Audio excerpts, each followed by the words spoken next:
Greeting from Wani. With us today we have the majestic, amazing singer come keyboardist Lindsay. How are you doing? I'm good, how are you? I'm doing good. Now, the tour has been going on, but you've been traveling all around UK, now Europe. Yeah. So how's been the response overall in terms of the fans hearing the new album for the first time? They love it. I'm really happy. The response has been overwhelming because before we released it, us newer members of the lineup were very nervous. We just wanted to make our fans happy.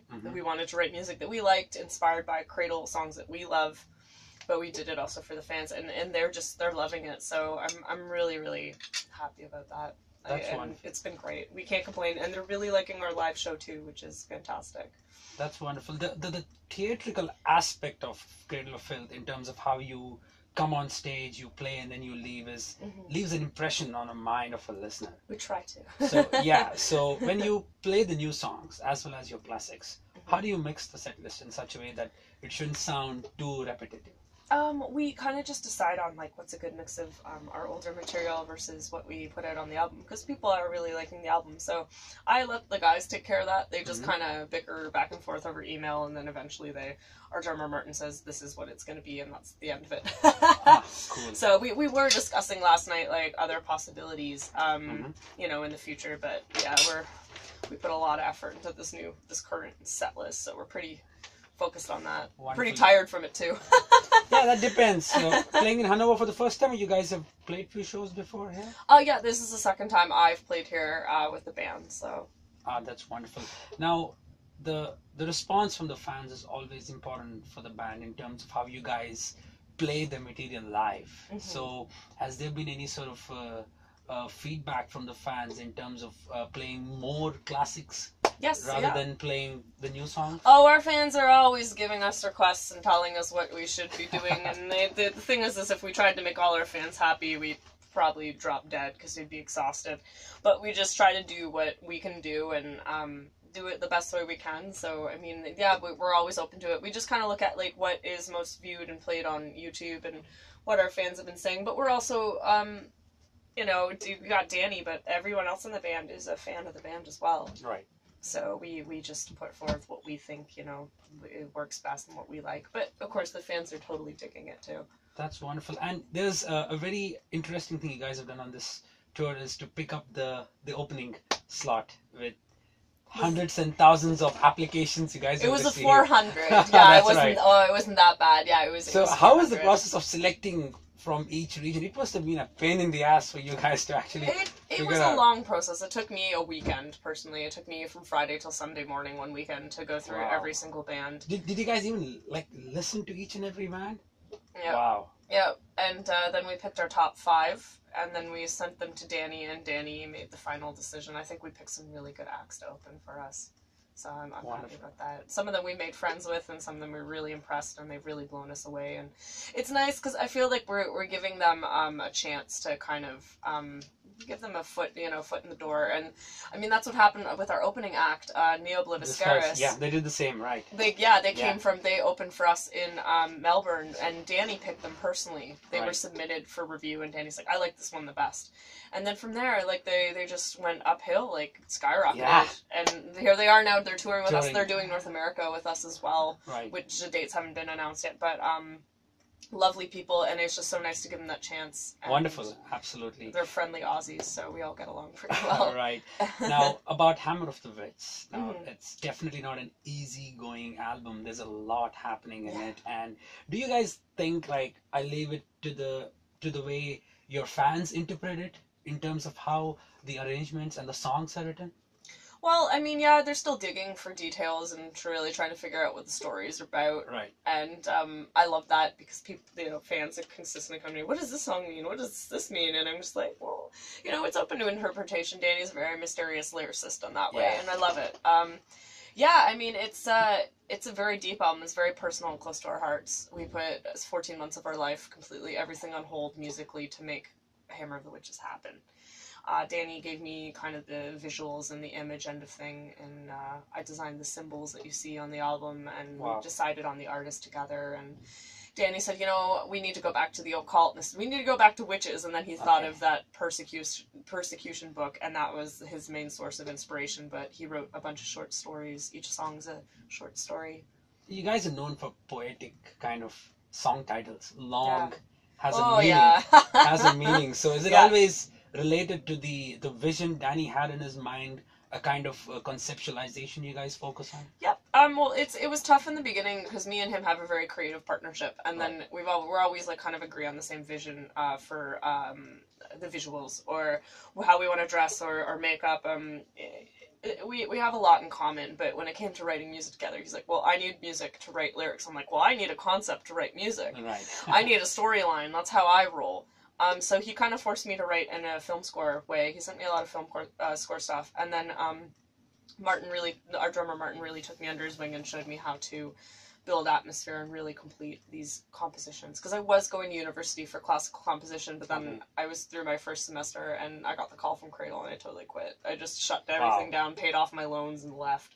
I was like, it wasn't for me. I think if I went back to school, I'd do the conservatory. I don't think university in Canada is properly set up yet. I feel like it's a depth sentence, and I don't feel I have so much life experience and worldly experience, and you know, maybe if you're 18 and you're just going to university, that's cool, but you know, you can use school as a means to really know the world, but I already know the world. I don't need to be told that I need to pay $50,000 for a piece of paper to prove my musicianship when I can just easily go to the conservatory and for way less money, and in a few years I can become a vocal coach and a composer.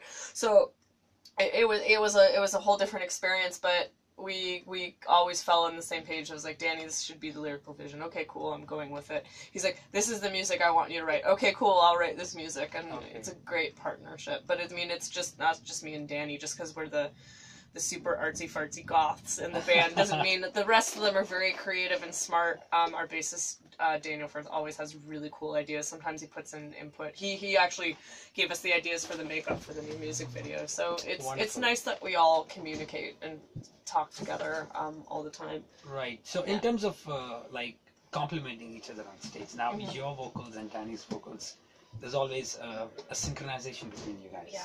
And you also have to focus on keys. Yes. So how's that sort of a synchronous process between you and Danny? Of course, with every gig you guys get more and more experience. So how's it been for you, like I love it. Studio as well as live? Oh, studio, they just kept poking me with a poking stick and they're like, do it again, retake it. I'm like, I'm gonna kill you guys. Danny is very specific on how he wants the female vocals to sound. I mean, if he didn't like me, he wouldn't have hired me for the album or the band. And, you know, he put me through a lot. He taught me to put on a British accent for the performance, and for the album, which is fine. I was more than happy to do it, stick to our roots. But everyone calls this, like, Beauty and the Beast on stage, and that's okay. I'm down with that. Yeah, it's a lot of work. It's a lot of focusing. I have that really weird bent keyboard, so I don't play all the keyboard parts live. I just play the leads, and he really wanted me to perform more, and I've really just been giving it as much as I can. But I like that. I've always been a fan of Disney and musical theater, and I love duets, and like Camelot's one of my favorite metal bands, and they have all the duets, the male and the female, and Elisa and Elisa and Elise, and they've had so many great singers come through that band, and Tommy's a fantastic singer too, and I'm just a huge fan of that. I love theatrics, so it makes sense. I do it with a different, well, the only voice in the world. He's the most unique voice. No one else does what he does, and I get to do that. I feel pretty privileged. It's nice. We have a good chemistry. We're best friends in real life. He won't admit it. He's like, oh, her? No. But no, he's one of my best friends, and we're super close. But on stage, we really try to just bring that forward, because we both love what we do so much, so it really translates live. That's wonderful. Now, Danny has a persona on stage, and for you guys, you know, there have been a lot of lineup change over the period of almost more than 2 decades. Yeah. So Danny being the only constant member of the band, for you guys, Martin being the second after 2006. Yeah, it's almost 10 years now. That's right. So for you guys, how's it been this 3 to 4 years of being with him?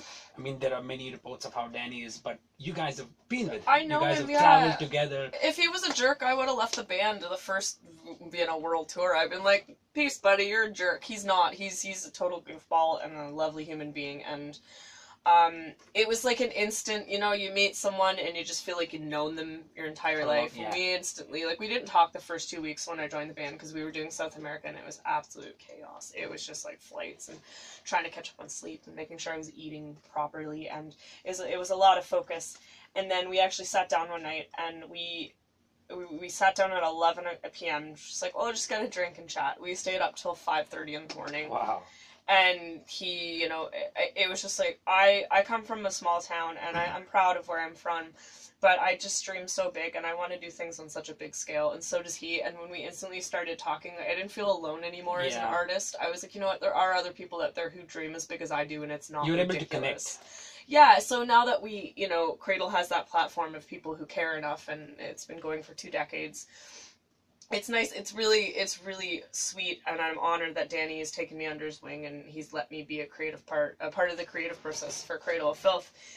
You know, and it's just it's so cool, and he's a great person. I mean, yes, he has a persona on stage, and he needs to keep that up, absolutely. But I know the Danny beyond that, and it's kind of it's different. I don't know. It's like the two goth kids hanging out in high school. There you go. That's it. Just chilling in the smoking section, hanging. Well, I don't smoke, and neither does he. But just hanging out, skipping class. You know, that's the kind of relationship. And I have that with everyone in the band. Like we're a really solid lineup. We're really good friends, not just band members, but friends. That's wonderful. So, like you said, you guys are heading to States. It was already planned. I was aware of that. So, what's next? After 70,000 tons of metal, you guys will be playing in a cruise. Yeah. So after the European tour ends, you guys head there for how many months would the US tour be? It's between mid-January to mid-March. Okay. So it's a long one. 2 months long. It's a long one. Yeah, it's the longest. So these guys will be playing for the first time in States as well. Yes, it'll be my first American tour too, because the year I joined the band, unfortunately, it was canceled. That was in 2013. So it's been 5 years since we've been to the States. Since the Darkly tour, and we're really excited. I'm so excited. I haven't seen all of America, so this is gonna be like, it's the first time I get to see some really cool places. We're doing our best to copy and paste together a world tour. That would be really lovely. We'd love to go back to Russia and Asia and Australia and South America. That's like our focus. That brings me to a question that when you weren't actually part of the band, Filth had come and played in India, so. I'm actually an Indian. Okay. So they came around 2009 or 10, and after that, they never returned. I don't know for what reason. So anything possible to see you guys back home? You know, we would love to. I mean, we're open to playing anywhere. We would love to play as many places as possible. We'd love to play Antarctica if we could. I know Metallica's already done it, but whatever, that's fine.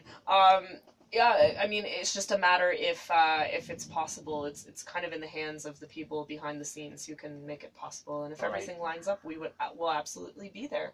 Totally. So, and I've heard India, like, I've never been there or played there, but NE OBLIVISCARIS, who are opening for us, they've been there, and they said it was amazing. They said the people are fantastic and the crowds are huge, and it's a good time. And I'm happy for them that they got to do it. That's wonderful. So that's about it. Cool. Looking forward to see you guys live after 6 long years. So I hope you enjoy it. Yeah, of course I will. And thanks once again. It's been an honor having you. Absolutely.